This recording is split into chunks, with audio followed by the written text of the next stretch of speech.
Hello बच्चों, good morning. मैं आनंद और यह आपका छोटा सा नन्हा सा चैनल शारदा टेक्निकल एजुकेशन। तो आज हम बात करेंगे लेक्चर 7 की। और लेक्चर 7 में हम लोग देखने वाले हैं, जैसा कि हम लोग different types of electric drive देखे। तो different types of electric drive जब हम लोग देखें तो उसमें इलेक्ट्रिफिकेशन का भी हमें जरूरत पड़ेगा। ट्रैक इलेक्ट्रिफिकेशन भी हम लोग देखें। अगर ट्रैक इलेक्ट्रिफिकेशन नहीं करेंगे तो इलेक्ट्रिक ड्राइव का हम लोग यूज किस तरह कर पाएंगे ना। तो इलेक्ट्रिफिकेशन किस तरह से हम लोग करेंगे ट्रैक का, उसके बारे में हम लोग आज देखने वाले हैं। तो इलेक्ट्रिफिकेशन अगर हम लोग बेसिकली अगर बात करें तो पॉसिबल कितने तरह से है। वो पॉसिबल है हमारे लिए, हम लोग डीसी इलेक्ट्रिफिकेशन कर सकते हैं, या तो हम लोग डीसी पूरा जो ट्रैक सिस्टम है, हमारा ट्रैक जहां पे बिछाया है उसके आसपास में हम लोग करंट कलेक्शन के लिए डीसी सिस्टम हम लोग यूज कर ले, या तो फिर एसी सिस्टम हम लोग यूज करें। अब एसी सिस्टम में दो टाइप का हम लोग यूज कर सकते हैं, सिंगल फेज भी यूज कर सकते हैं और 3 फेज भी यूज कर सकते हैं। तो इन तीनों को हम लोग बारी बारी से देखेंगे, उसका डिस्कस करेंगे किसमें क्या एडवांटेज है क्या डिसएडवांटेज है। ठीक है, तो पहला हम लोग बात करेंगे किसका, अपना निभाग डीसी ट्रैक इलेक्ट्रिफिकेशन का। किसका बात करेंगे हम लोग, डीसी ट्रैक इलेक्ट्रिफिकेशन का बात हम लोग करेंगे।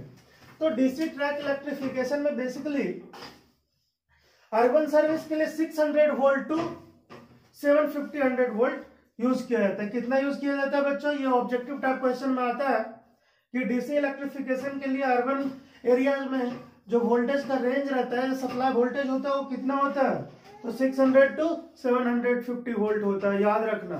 ठीक है, और वहीं अगर मेन लाइन सर्विस का अगर हम लोग बात करें तो ये 600 टू 650 किसका होगा, ये हुआ हमारा अर्बन एरिया के लिए। लेकिन मेन लाइन सर्विस में 1500 टू 3000 डीसी वोल्ट का यूज किया जाता है ट्रैक इलेक्ट्रिफिकेशन। जब हम लोग डीसी ट्रैक इलेक्ट्रिफिकेशन करते हैं तो अर्बन में 600 वोल्ट टू 750 वोल्ट का यूज किया जाता है। वहीं अगर मेन लाइन सर्विस में अगर हम लोग देखें, मेन लाइन सर्विस का मतलब लॉन्ग रूट वाले जो ट्रैक होते हैं वहां का बात कर रहे हैं। तो लॉन्ग रूट में 1500 वोल्ट टू 3000 वोल्ट का यूज किया जाता है। अब यहाँ पे 1500, यहाँ पे वोल्टेज का रेंज अलग अलग क्यों है, चूंकि अगर वोल्टेज अगर कम रहेगा तो क्या होगा, सेम पावर के लिए हमें कंडक्टर का साइज मींस करंट जो है वो बहुत ज्यादा हो जाएगा, और करंट ज्यादा होगा तो कंडक्टर का साइज हमें बढ़ाना होगा। ठीक है, तो कंडक्टर का साइज को रिड्यूस करने के लिए, अब कंडक्टर का साइज बढ़ेगा तो और भी बहुत उसका स्ट्रक्चर जो है वेट चूंकि ज्यादा होगा तो स्ट्रक्चर हमें हैवी बनाना होगा, वो भी कम स्पेस में बनाना होगा, तो बहुत ज्यादा खर्च हमारा बढ़ जाता है। तो जिसके चलते क्या किया जाता है कि हम लोग जब मेन लाइन सर्विस में यूज करते हैं तो वोल्टेज बढ़ा करके यूज करते हैं। ठीक है, सो अर्बन के लिए 600 टू 750, मेन लाइन के लिए 1500 टू 3000 वोल्ट का यूज करते हैं। करंट कलेक्शन के लिए थर्ड रेल, जैसा कि हम शायद बात किए थे, थर्ड रेल क्या होता है, जैसे ये दो ट्रैक है हमारा, ये दो ट्रैक है साथ में, आपको इमेज में भी दिख रहा होगा, दो ट्रैक है और एक बीच में दूसरा एक और ट्रैक बिछाया गया है जो फुल्ली इंसुलेटेड है, जस्ट थोड़ा सा खाली है, जस्ट थोड़ा सा खाली है। और यहाँ से इसके जो ट्रेन जो लोकोमोटिव्स होगा, लोकोमोटिव्स में देखा होगा कि इधर से एक पेंटोग्राफ या करंट कलेक्टिंग इक्विपमेंट ये थर्ड रेल पे रोल होता हुआ पास हो रहा है। तो यहाँ पे या तो करंट कलेक्शन जो है या तो थर्ड रेल के थ्रू किया जाता है, या तो फिर ओवरहेड से भी हम लोग कर सकते हैं। ओवरहेड तो आप लोग देखे ही होंगे या फिर अभी भी देख रहे होंगे ओवरहेड क्या होता है। ठीक है, तो ये दोनों तरह से हम लोग कर सकते हैं। इसका सबस्टेशन जो बना होता है वो ट्रांसफार्मर और रेक्टिव, मेनली छोटे छोटे इक्विपमेंट का बात नहीं कर रहा मैं, मेन जो इक्विपमेंट यूज होते हैं उनका बात कर रहा हूं। तो मेन इक्विपमेंट में क्या क्या है, ट्रांसफार्मर और रेक्टिफायर। क्या है, ट्रांसफार्मर और रेक्टिफायर, ट्रांसफार्मर और रेक्टिफायर। ये जो सब स्टेशन होते हैं यूजुअली ऑटोमेटिक ऑपरेटेड होते हैं, ऑटोमेटिकली ऑपरेटेड होते हैं या फिर रिमोटली ऑपरेटेड होते हैं। ठीक है, इनका डीसी सिस्टम का हम लोग यूज क्यों करते हैं, इसका मेन रीजन है हमें डीसी सीरीज मोटर का यूज करना है ट्रैक्शन सिस्टम में, हमें डीसी सीरीज मोटर का यूज करना है, इसीलिए सिर्फ हम लोग डीसी ट्रैक इलेक्ट्रिफिकेशन करते हैं, नहीं तो और कहीं से कोई किसी तरह का कोई प्रॉफिटेबल नहीं है। जैसा कि हम लोग देखें करंट ज्यादा रहेगा तो फिर स्ट्रक्चर कंडक्टर का साइज ज्यादा होगा, कंडक्टर का साइज ज्यादा होगा तो स्ट्रक्चर हमें हेवी बनाना होगा, स्ट्रक्चर हेवी बनाना होगा, उसके बाद फिर लेंथ ऑफ स्पैन जो है, जैसा कि मैं डिस्कस किया था, लेंथ ऑफ स्पैन क्या होता है बच्चों, एक पोल से दूसरे पोल का बीच का डिस्टेंस को हम लोग क्या बोलते हैं, लेंथ ऑफ स्पैन बोलते हैं, है ना। तो लेंथ ऑफ स्पैन जो है वो कम हो जाएगा, जिसके चलते ओवरऑल अगर हम लोग बात करें तो कॉस्ट बहुत ज्यादा बढ़ जाता है। तो जिसके चलते अगर हम लोग बात करें तो डीसी ट्रैक इलेक्ट्रिफिकेशन हम लोग क्यों करते हैं, सिर्फ और सिर्फ एक ही रीजन है उसका, हमें डीसी सीरीज मोटर को ट्रैक्शन सिस्टम में हमें यूज करना है। ठीक है, डीसी सीरीज मोटर को हमें यूज करना है। अब क्यों यूज करना है, क्योंकि जो हमारा मेजर जो कैरेक्टरिस्टिक्स है वो डीसी सीरीज मोटर में फुलफिल होता है, जैसे smooth starting, smooth stop, means acceleration fast करना है, ब्रेक फास्ट करना है, स्पीड कंट्रोल इजी, ये सब किस में डीसी सीरीज मोटर में अवेलेबल है। सो जिसके चलते हम लोग डीसी सीरीज मोटर का यूज करते हैं। सो ये एग्जैक्ट कैरेक्टरिस्टिक्स को फुलफिल करता है जो हमारा रिक्वायर्ड है ट्रैक्शन सिस्टम में। लेकिन इसका इनिशियल कॉस्ट क्या है बच्चों, बहुत ज्यादा है। इनिशियल कॉस्ट क्या है, बहुत ज्यादा है, जिसके चलते इसको यूज करने में दिक्कत आती है, हम लोग यूज कम करते हैं। ठीक है, so length of span also, span कम हो जाता है, लेंथ स्पैन कम हो जाता है। इसमें हमेशा वोल्टेज जो ड्रॉप जो होता है वो बहुत ज्यादा होता है, क्योंकि करंट ज्यादा रहेगा तो वोल्टेज ड्रॉप ज्यादा होगा। सो यहाँ पे हमेशा नेगेटिव बूस्टर इंस्टॉल करना पड़ता है। क्या करना पड़ता है हमें, नेगेटिव बूस्टर इंस्टॉल करना पड़ता है। अब आते हैं बच्चों हम लोग, जैसा हम लोग बात किए थे एसी सिस्टम पे, एसी सिस्टम में हम लोग बात करेंगे पहले सिंगल फेज का, उसके बाद 3 फेज का। सिंगल फेज, अगर हम लोग सिंगल फेज इंडक्शन मोटर में अगर लो फ्रीक्वेंसी का अगर सप्लाई अगर देते हैं, सप्लाई अगर हम लोग यूज करते हैं, तो उसका स्टार्टिंग कैरेक्टरिस्टिक्स जो है वो इम्प्रूव हो जाता है, उसके बाद स्पीड कंट्रोल इजी हो जाता है। तो हम लोग सिंगल फेज यूज करेंगे, बट क्या करेंगे, लो फ्रीक्वेंसी पे यूज करेंगे। क्या करेंगे हम लोग, लो फ्रीक्वेंसी पे यूज करेंगे। और सप्लाई वोल्टेज जो होता है 25 kV होता है। ये मैं पिछले लेक्चर में भी बताया था कि ये एसी का जो सप्लाई वोल्टेज है कितना है, 25 kV। ये भी ऑब्जेक्टिव में कहीं कहीं पे पूछ देता है, तो आप लोग ध्यान में रखना।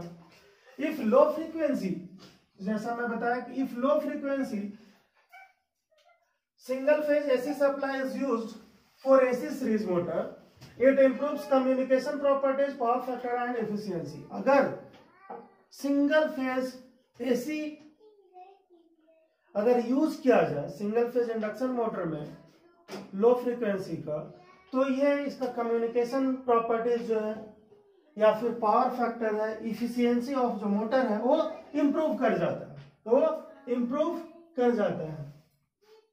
हाई वोल्टेज यहाँ पे हम लोग क्या देख रहे हैं कि 25 kV हम लोग सप्लाई दे रहे हैं, तो 25 kV सप्लाई दे रहे हैं। कंपेरिजन टू डीसी में अगर हम लोग बात करें तो लगभग, अगर मेन लाइन से ही अगर हम लोग कंपेयर करें तो लगभग 8 to 9 टाइम ज्यादा है।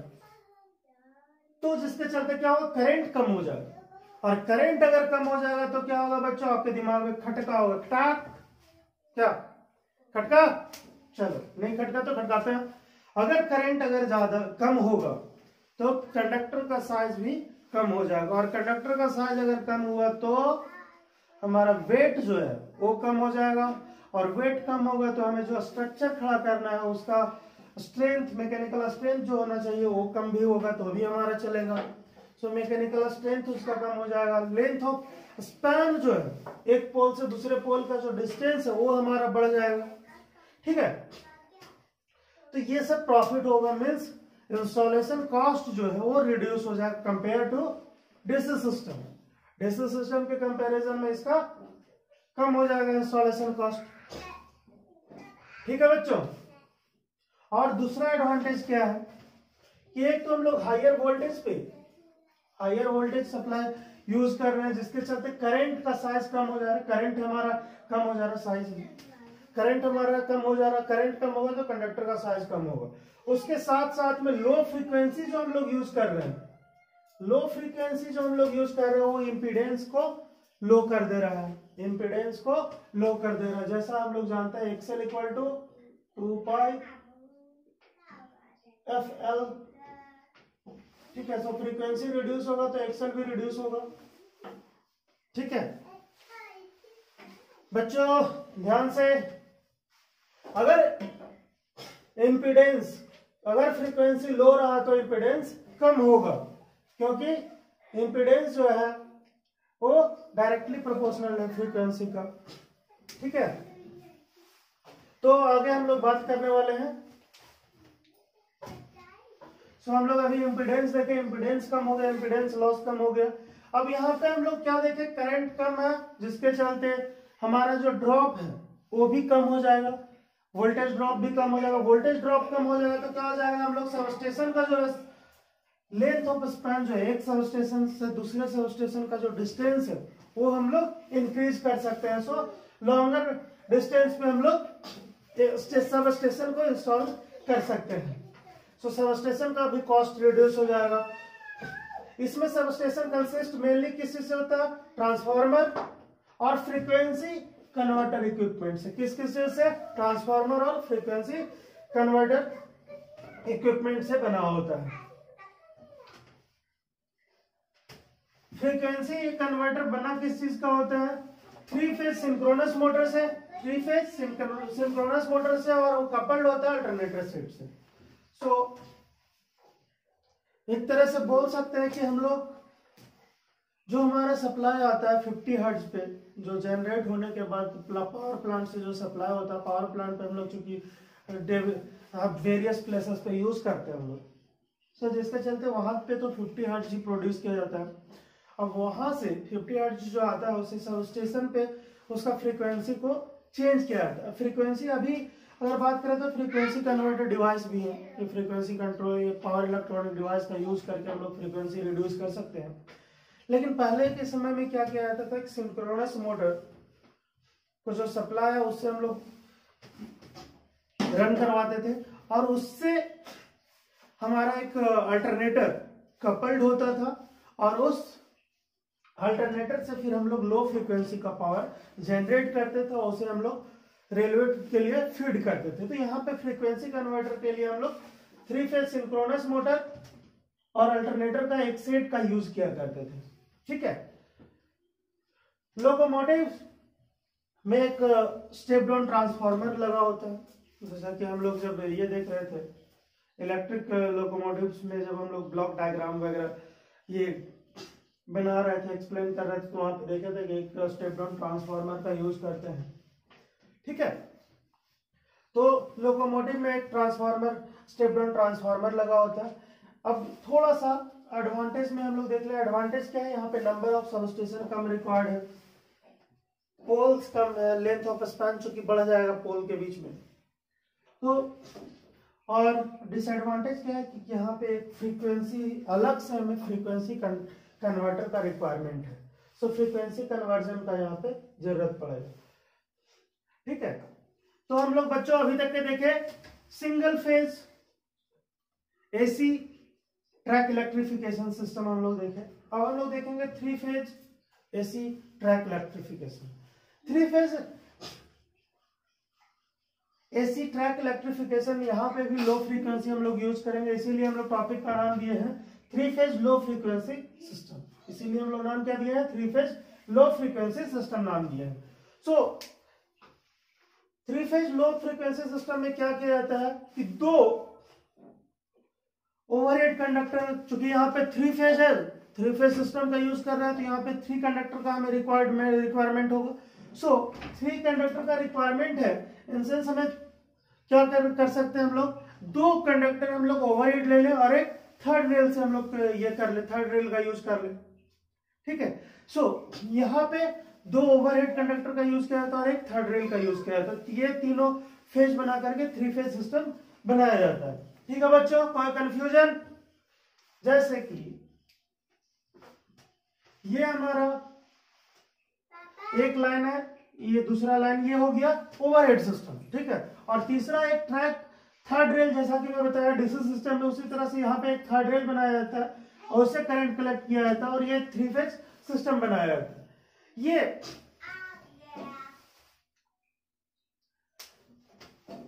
इसमें क्या है कि ट्रांसफार्मर का रिक्वायरमेंट नहीं होता है।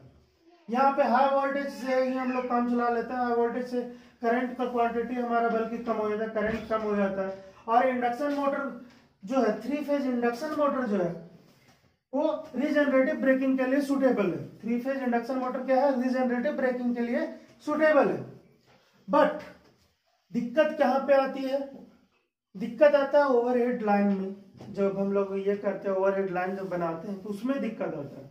दिक्कत क्या होगा बच्चों कि 2 ओवरहेड लाइन, चूंकि हम लोग 2 फेज ले रहे हैं तो 2 जब क्रॉसिंग होगा, क्रॉसिंग के टाइम में हमें ये 2 लाइन को हमें इंस्टॉल कर पाना बहुत ज्यादा डिफिकल्ट हो जाता है। सो यह इसका मेन दिक्कत क्या है, कॉम्प्लिकेशन कब हो जाता है, कॉम्प्लिकेटेड कब हो जाता है, जब ये क्रॉसिंग पॉइंट पे जब जाता है। क्रॉसिंग पॉइंट पे 2 लाइन को क्रॉस करवाना बहुत ज्यादा डिफिकल्ट हो जाता है। सो इसका तो अभी तक के हम लोग बच्चों देखे ट्रैक इलेक्ट्रिफिकेशन में, हम लोग क्या क्या देखे बच्चों, ट्रैक इलेक्ट्रिफिकेशन में देखे DC track electrification, single phase low frequency track electrification, उसी तरह से हम लोग 3 phase low frequency electrification system देखे। अब हम लोग बात करेंगे कॉम्बो टाइप, कॉम्बिनेशनल टाइप की, मीन्स हम लोग यूज करेंगे सिंगल फेज एसी सिस्टम का और उसी से हम लोग सप्लाई देंगे सिंगल फेज एसी सिस्टम और उसका एडवांटेज हम लोग लेंगे 3 फेज में या फिर डीसी में कन्वर्ट करके। तो यहाँ पे एसी और डीसी दोनों का ये आ जा रहा है, कॉम्बिनेशन आ जा रहा है, इसीलिए उसे हम लोग कॉम्बो टाइप बोले हैं। ठीक है, एक्चुअल उसका नाम है कंपोजिट सिस्टम, उसे एक्चुअल में क्या नाम है, कंपोजिट सिस्टम। तो अभी हम लोग देखने वाले हैं बच्चों कंपोजिट सिस्टम के बारे में। हाँ तो बच्चों हम लोग बात कर रहे थे कंपोजिट सिस्टम का, किसका बात कर रहे थे, इसकी कंपोजिट सिस्टम का हम लोग बात कर रहे हैं। तो कंपोजिट सिस्टम में मैं जैसा बताया कि हम लोग सप्लाई के लिए यूज करते हैं सिंगल फेज एसी सिस्टम और उसको हम लोग कन्वर्ट करते हैं एज पर आवर रिक्वायरमेंट। उसे डीसी सिस्टम में भी कन्वर्ट कर ले सकते हैं या तो फिर हम लोग डीसी सिस्टम में कन्वर्ट करने के लिए रेक्टिफायर का यूज करके हम लोग डीसी सिस्टम में यूज कर सकते हैं। और दूसरा एक और है सिंगल फेज से हम लोग 3 फेज सिस्टम में यूज कर सकते हैं बाय फेज कन्वर्टर। हम लोग फेज कन्वर्टर का यूज करके हम लोग क्या कर सकते हैं, सिंगल फेज को 3 फेज में कन्वर्ट कर ले सकते हैं। 3 फेज में अगर कन्वर्ट सिंगल फेज को अगर हम लोग 3 फेज में अगर कन्वर्ट कर लेते हैं बच्चों, तो ये जो हम लोग देखे थे लास्ट में हम लोग देखे थे 3 फेज लो फ्रीक्वेंसी सिस्टम में, जिसमें ओवरहेड लाइन में क्रॉस पॉइंट पे दिक्कत आ रहा था कि हम लोग किस तरह से क्रॉसिंग में 2 ओवरहेड लाइन पास करवाए, वो दिक्कत यहाँ पे रिजॉल्व हो जाएगा। तो हम लोग यहाँ पे सिंगल फेज सप्लाई से हम लोग 3 फेज का भी मजा ले सकते हैं और डीसी सिस्टम का भी मजा ले सकते हैं। चलो मजा लेते हैं। तो पहला बात करेंगे कंपोजिट सिस्टम में कैंडो सिस्टम। कंपोजिट सिस्टम में किसका बात करने वाले हैं, कैंडो सिस्टम का बात करने। कैंडो सिस्टम सबसे पहले डेवलप किया गया था हंगरी में। कहां पे, हंगरी में। कहां पे, हंगरी में डेवलप किया गया था क्या, कैंडो सिस्टम। कब किया गया था, 1932 को। कब किया गया था, 1932 को। कहां पे, हंगरी में। यहां पे फेज कन्वर्टर का यूज करते हैं और सिंगल फेज सप्लाई को हम लोग 3 फेज सप्लाई में कन्वर्ट करते हैं और इसे हम लोग 3 फेज इंडक्शन मोटर में कन्वर्ट करते हैं। 3 फेज इंडक्शन मोटर में कन्वर्ट नहीं, 3 फेज इंडक्शन मोटर में उसका सप्लाई को यूज करते हैं। ठीक है बच्चों, तो हम लोग अभी तक के देखे कि कैंडो सिस्टम का डेवलपमेंट कहा गया था, हंगरी में किया गया था, 1932 में किया गया था, और यहाँ पे फेज कन्वर्टर का यूज किया जाता है और वो सिंगल फेज सप्लाई को 3 फेज सप्लाई में कन्वर्ट करता है और उसका जो फ्रीक्वेंसी होता है वो कम होता है, सो रिलेटिवली लो फ्रीक्वेंसी। ठीक है बच्चों, अब ये जो 3 फेज सप्लाई जो हम लोग प्रोड्यूस किए bye phase converter at low frequency, इसे हम लोग क्या करते हैं 3 फेज इंडक्शन मोटर में सप्लाई देते हैं। और अब हम लोग 3 फेज इंडक्शन मोटर का कैरेक्टरिस्टिक्स को ये कर सकते हैं, उसका फायदा ले सकते हैं, जैसे रिजनरेटिव ब्रेकिंग वगैरह इजिली हम लोग कर सकते हैं। So complication of overhead equipment is avoided. So यहाँ पे जो कॉम्प्लिकेशन आ रहा था वो कॉम्प्लिकेशन यहाँ पे खत्म हो गया। ओवरहेड लाइन में 2 लाइन को पास करवाना जो कॉम्प्लिकेशन आ रहा था क्रॉसिंग पॉइंट पे, वो यहाँ पे खत्म हो गया। At lower frequency, it is develops high starting torque without takes excessive current. Lower frequency पे क्या होता है कि ये स्टार्टिंग टॉर्क ज्यादा क्रिएट कर पाता है, हाई स्टार्टिंग टॉर्क क्रिएट कर पाता है, जिससे क्या होता है हमारा जो कैरेक्टरिस्टिक्स जो था कि starting current eight starting torque eight starting point पे हाई होना चाहिए, सो यहाँ पे हमें गेन हो जाता है। और ये स्टार्टिंग टॉर्क ज्यादा देने के लिए एक्सेसिव करंट भी नहीं लेता, हाई करंट भी नहीं लेता है। अब स्पीड कंट्रोल इसका क्या होता है, इजिली जस्ट हमें क्या करना पड़ता है फ्रीक्वेंसी कन्वर्ट, अगर फ्रीक्वेंसी को वेरी करके हम लोग स्पीड को कंट्रोल यहाँ पे कर सकते हैं। आप लोग तो मैं उम्मीद करता हूँ तो आप लोग इलेक्ट्रिकल मशीन पढ़ रहे होंगे, तो वहां पे आप लोग देखे होंगे कि स्पीड कैरेक्टरिस्टिक्स या starting torque characteristics of AC Motors आप लोग पढ़े होंगे या डीसी मोटर आप लोग पढ़े होंगे। उसके बाद हम लोग बात करेंगे single phase AC to DC system का। किसका बात करने वाले हैं, single phase AC to DC system में। इस सिस्टम में हम लोग क्या करते हैं, सिंगल फेज जो 25 kVA ये जो सप्लाई होता है उसे हम लोग सिंगल फेज एसी से हम लोग डीसी में कन्वर्ट करते हैं। ठीक है, उसके बाद हम लोग डीसी सीरीज मोटर में उसे फेड करते हैं और डीसी सीरीज मोटर के हम लोग मजे लेते हैं, मीन्स उसका कैरेक्टरिस्टिक्स स्टार्टिंग कैरेक्टरिस्टिक्स या कंट्रोलिंग का हम लोग फायदा उठाते हैं। ठीक है, so this uses 25 kV industrial frequency AC supply. इसमें क्या किया जाता है 25 kV industrial frequency means 50 to 60 hertz को इंडस्ट्रियल फ्रीक्वेंसी बोला गया है। सो यहाँ पे हम लोग 25 kV इंडस्ट्रियल फ्रीक्वेंसी पे हम लोग सप्लाई कलेक्ट करते हैं ओवरहेड इक्विपमेंट से, और इसे हम लोग स्टेप डाउन बाय ट्रांसफार्मर करते हैं, स्टेप डाउन उसे करते हैं पहले। उसके बाद हम लोग क्या करते हैं, इसे हम लोग डीसी सप्लाई में कन्वर्ट करते हैं, इसे हम लोग डीसी सप्लाई में कन्वर्ट करते हैं और ट्रैक्शन सिस्टम में हम लोग यूज करते हैं। यहाँ तक की उम्मीद करते हैं बच्चों आप लोग को कोई दिक्कत नहीं आया होगा। अगर किसी तरह का कुछ अगर समझ में नहीं आया हो तो कमेंट में आप लोग बताना, मैं फिर से आपको नेक्स्ट लेक्चर में इंक्लूड करूंगा और डिटेल में बताऊंगा।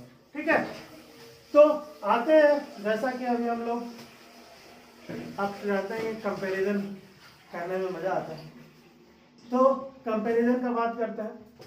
सो हम लोग कंपैरिजन करेंगे single phase AC electric track electrification और डीसी ट्रैक इलेक्ट्रिफिकेशन।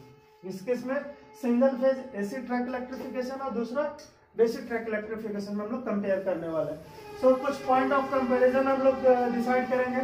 सो पहला पॉइंट ऑफ कंपैरिजन क्या लिया है बच्चों, करंट रिक्वायर्ड। सो जैसा कि हम लोग देखे हैं कि करंट रिक्वायर्ड में डीसी ट्रैक इलेक्ट्रिफिकेशन में क्या होता है, वोल्टेज बहुत कम होता है। अगर अर्बन में बात करें तो 600 to 750 होता है और मेन लाइन सर्विस में 1500 to 3000 होता है। तो यहाँ पे वोल्टेज कम होता है, मीन्स करंट जो रिक्वायर्ड होगा वो ज्यादा होगा डीसी में। So current required in DC track system क्या है, ज्यादा है, और एसी में कम है। एसी में कम क्यों है, क्योंकि वोल्टेज यहाँ पे 25 kV हम लोग सप्लाई देते हैं। दूसरा कंडक्टर साइज।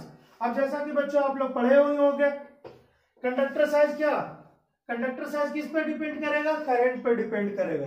करंट पे डिपेंड करेगा। अगर करंट ज्यादा होगा तो कंडक्टर का साइज ज्यादा होगा, करंट कम होगा तो कंडक्टर का साइज कम होगा।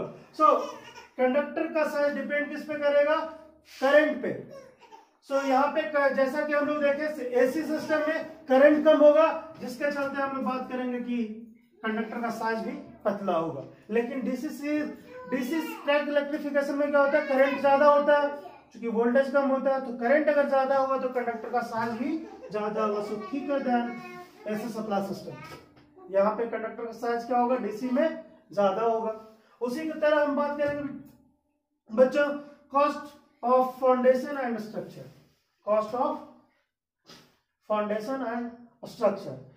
अब जब मैं बता रहा था डीसी ट्रैक इलेक्ट्रिफिकेशन, तो मैं बताया था कि करंट यहाँ पे ज्यादा होगा, जिसके चलते कंडक्टर का साइज हमारा थिकर होगा। कंडक्टर का साइज ज्यादा अगर थिकर होगा तो क्या होगा? स्ट्रक्चर हमें हेवी बनाना होगा और लेंथ ऑफ स्पैन भी कम हो जाएगा, तो कॉस्ट जो है हमारा वो बढ़ जाएगा।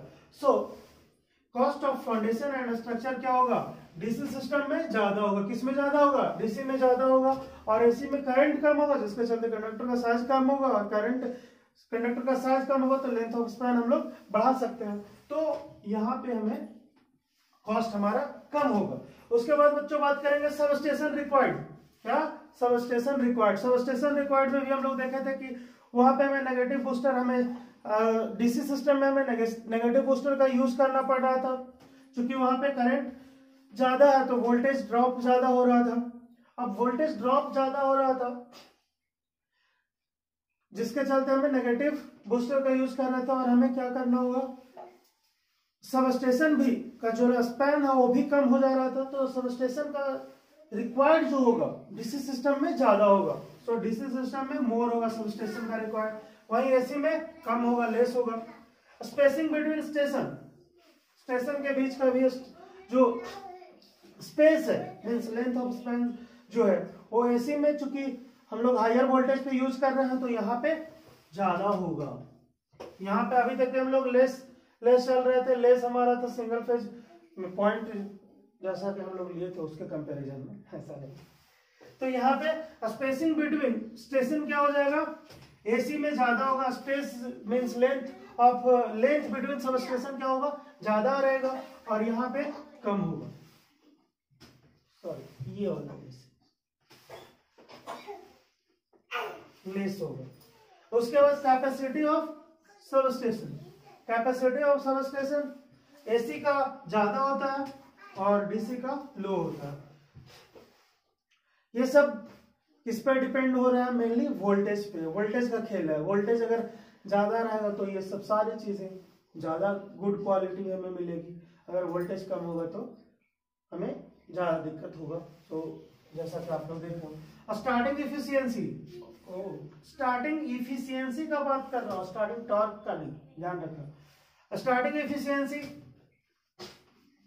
एसी ट्रैक इलेक्ट्रिफिकेशन में ज्यादा होता है compare to DC electric system.